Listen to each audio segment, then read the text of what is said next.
Hi there, Jean Greer here at Stylish Fireplaces. Today I want to talk to you about how big the fireplace should be when you're putting it below a TV. So what you see behind me here this is an old style 50, but it's roughly the size of a newer 55-inch TV. And keep in mind that TVs are measured on the diagonal. The fireplace below it is a 50-inch fireplace. So we measure fireplace width in the actual glass width. So it's actually 50 inches across the glass, give or take a little bit of overlap on the sides. So back in the day when a 55-inch TV was the norm, we would say to people, let's have the fireplace at least as wide as the TV, and it would look reasonably balanced. The TVs are always taller than the fires. So as the TV gets bigger, so as this 55 becomes a 65, again on the diagonal, it's getting taller. The trick here is that the fireplaces, as they get wider, do not get taller. So these newer fireplaces are 16 or 17 inches tall. The TV is slowly creeping up from 30 inches to 36 inches on some of the bigger 75-inch TVs that are becoming the norm. So as that TV gets bigger and it gets even taller, we're suggesting that the fire below needs to be much more than just equal in width. That's not good enough. Because the fire is so much shorter than the TV, if it can be a little bit wider than the TV, then it helps to balance out the bulk of the TV above. So it's not an easy equation to say 50-inch TV, 50-inch fire. That used to be acceptable, but as those TVs are getting bigger, we really have to balance out the bulk. And it's that balance that your eye sees when you look at this one big rectangle over this other rectangle. It feels top heavy because the TVs are so much taller than the fires, and as the fires get skinnier, top to bottom, and the TVs get taller, we need some other way of balancing it out. So think like a teeter-totter. You need another way to balance out the bulk above, and for us that means stretching out the fire to a wider stance. So a few guidelines to keep in mind. So at 55-inch TV, if you still have that size, I do, but a lot of people are going bigger. But let's say you still have a true 55 from corner to corner on the angle, then the absolute minimum fire below should be 50. Absolute minimum, which is what we're showing here. So the TV and the fire are going to line up pretty well. The TV is never bigger than the fire, in my opinion. With electric, there's no excuse to have the fire smaller than the TV.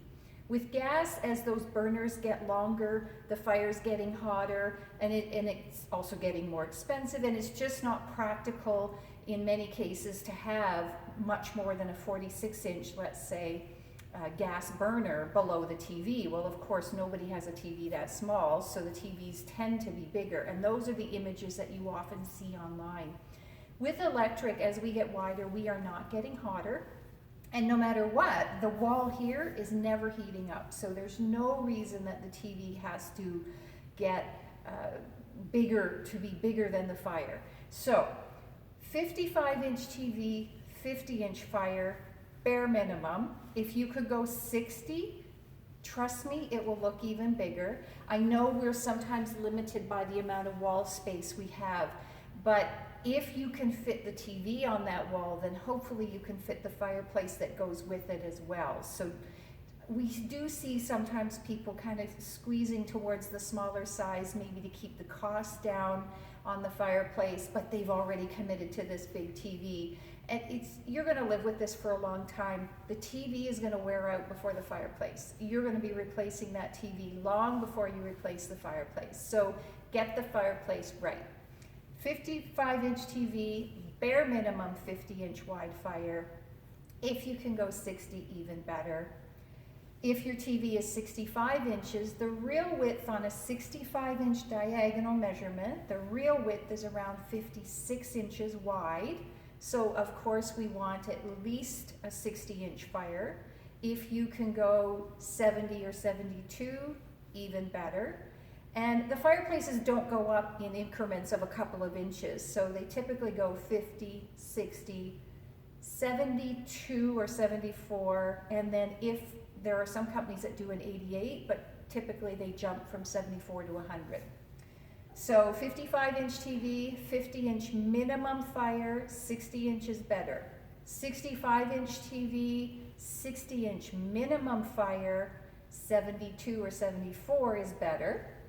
And if you're going for the 75-inch TV, which more and more of our clients are doing, then you need a minimum of 74 inches underneath the TV in the fireplace. If you can jump up to the 88 if it's available, or 100, even better. So those are some guidelines for matching the fireplace size to the TV size. And I know not everybody likes their TV above the fire, but the reality is that it does end up there in many room configurations. If you're offsetting the TV in the fireplace, you still have to keep some balance there. You still have to think about, I've got this big black rectangle over here, I've got this low profile skinny rectangle over there. How am I balancing that out? So these are general guidelines. There's no hard and fast rules, and I can't make you do something you don't want to do in your own home, but we get asked this question a lot, so something to keep in mind.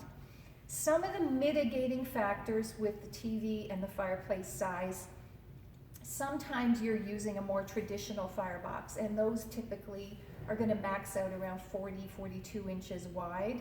So obviously a big TV is never going to be the same size or smaller than that fireplace.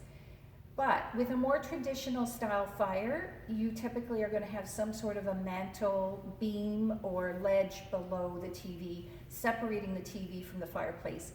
That ledge, that mantle piece, can help to balance out the TV and to mitigate the fact that the fire below isn't as wide. The other great trick with a traditional firebox is to use the surrounding materials. So on a gas or a wood burning fire, you'll see, of course, brick or stone around the fireplace, around that traditional square opening. With electric, we don't need that, but if we use that as an opportunity to extend the visual appearance of that fireplace and make it appear wider. So if you've got a 36-inch fire and you've added 6 inches of stone or tile or something decorative on either side, you've added a whole foot to that 3-foot width. So now you've got a 48-inch width to play with, maybe a nice beam above it that's 50, 54 inches wide. Now you've got a little more play with the TV above. You can get yourself up to a 55-inch wide TV and still look reasonably balanced. So it's all about balance. It's about not having the TV look so top heavy above the fireplace. We want to enjoy both the TV and the fireplace. We want it to look good as well. So just some guidelines to keep in mind for how big your TV should be above your fireplace. You can find information like this on our stylish blog at stylishfireplaces.ca, and certainly you're welcome to call us, and when the time is right, visit our showroom as well, and we'll be happy to step you through the specifics for your situation.